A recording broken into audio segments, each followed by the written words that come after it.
Praise the lord. యేసుక్రీస్తు ప్రభు పేరట అందరికీ మనస్పూర్వకంగా వందనములు తెలియజేస్తున్నాను. ఈరోజు దేవుని యొక్క వాగ్దానము హెబ్రీలకు రాసిన పత్రిక 10వ అధ్యాయము 35వ వచనము. కాబట్టి మీ ధైర్యమును విడిచిపెట్టకుడి, దానికి ప్రతిఫలముగా గొప్ప బహుమానము కలుగును. ఈ రోజుకై ఏర్పాటు చేయబడిన దేవుని యొక్క వాగ్దానము ధ్యానించుకుందాము. ప్రతిరోజు వాగ్దానాలు చూడటం ద్వారా దేవుడు మిమ్మల్ని, మీ కుటుంబాన్ని దీవించి ఆశీర్వదించి అభివృద్ధి కలిగిస్తాడు. సహోదరి సహోదరుడా, హెబ్రీలకు రాసిన పత్రిక 10వ అధ్యాయము 35వ వచనము మనము చూసినట్లయితే, కాబట్టి మీ ధైర్యమును విడిచిపెట్టకుడి, దానికి ప్రతిఫలముగా గొప్ప బహుమానము కలుగును. మీరు ఆధ్యాత్మికంగా పెరిగి సంపూర్ణత పొంది ఏ విషయంలోనూ కుదువలేని వారై ఉండేలా సహనం తన పని పూర్తి చేయనివ్వాలి. మీరు నానా విధములైన శోధనలో పడినప్పుడు అది మహా ఆనందమని ఎంచుకొనుడి. నా సహోదరులారా, మీ విశ్వాసమునకు కలుగు పరీక్ష ఓర్పు పుట్టించినని ఎరిగి మీరు నానా విధములైన శోధనల్లో పడినప్పుడు అది మహా ఆనందమని ఎంచుకొనుడి. శోధన సహించువాడు ధన్యుడు, అతడు శోధనకు నిలిచినవాడై ప్రభువు తన్ను ప్రేమించు వారికి వాగ్దానం చేసిన జీవ కిరీటము పొందును. చెప్పబడిన వాక్యము దేవుడు దీవించి ఆశీర్వదించునుగాక.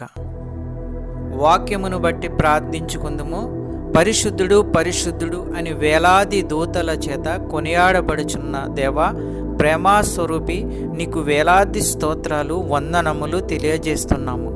నీ అందు విశ్వాసములో ధైర్యముగా నిలిచిన వారికి గొప్ప బహుమానం ఇస్తానన్న దేవా, నీకు స్తోత్రములు.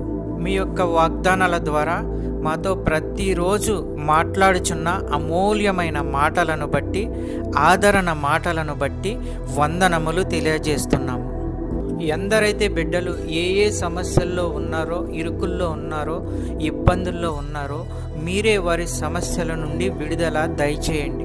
వారి యొక్క ప్రతి అవసరతను తీర్చండి. నీ కృపచేత ప్రతి ఒక్కరిని ఆశీర్వదించండి. నమ్ముతుండగా, విశ్వసిస్తుండగా అద్భుత కార్యాలు, ఆశ్చర్య కార్యాలు చేయండి. ఆర్థిక సమస్యల నుంచి విడుదల దయచేయండి. చిన్న బిడ్డల గురించి ప్రార్థించుచున్నాము. వారు స్కూల్కి వెళ్తున్నప్పుడు, వస్తున్నప్పుడు తండ్రి మీ దయాహస్తములతో వారిని కాపాడండి. మంచి క్రమశిక్షణ, చదువు, ఆరోగ్యము వారికి అనుగ్రహించండి. కాలేజీకి వెళ్ళే బిడ్డల గురించి ప్రార్థించుచున్నాము. మంచి క్రమశిక్షణ, చదువు, ఆరోగ్యము వారికి అనుగ్రహించండి.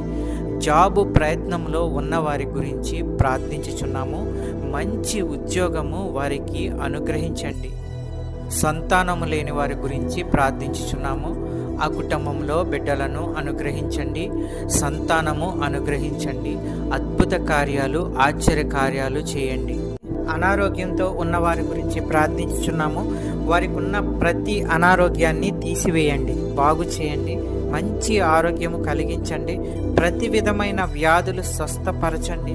మంచి ఆరోగ్యము అనుగ్రహించి కుటుంబాలని కాపాడండి. ఈ వాక్యం చూస్తున్న బిడ్డలందరినీ ఆశీర్వదించండి. ఈ యొక్క ప్రార్థనలో ఏకీభవించిన బిడ్డలందరినీ ఆశీర్వదించండి. కుటుంబాలను ఆశీర్వదించండి, కాపాడండి. శాంతి, సమాధానము, నెమ్మది అనుగ్రహించి అన్నిటిలో విజయము దయచేయండి. ప్రతి కుటుంబంలో ఉన్న వారి యొక్క అవసరతలను తీర్చండి. పెద్దవారిని, చిన్నవారిని ఆశీర్వదించండి, కాపాడండి, దీవించండి. మా ప్రార్థన విన్నందుకు వేలాది స్తోత్రాలు చెల్లించుకుంటున్నాము తండ్రి. యేసుక్రీస్తు ప్రభు పేరట అడుగుచున్నాను తండ్రి, ఆమెన్. ఈ యొక్క వాక్యములు షేర్ చేయండి, సబ్స్క్రైబ్ చేయండి, లైక్ చేయండి. దేవుని సేవలో పాలిభాగస్తులు అవ్వండి. మీకు అందరికీ వందనాలు తెలియజేస్తున్నాను.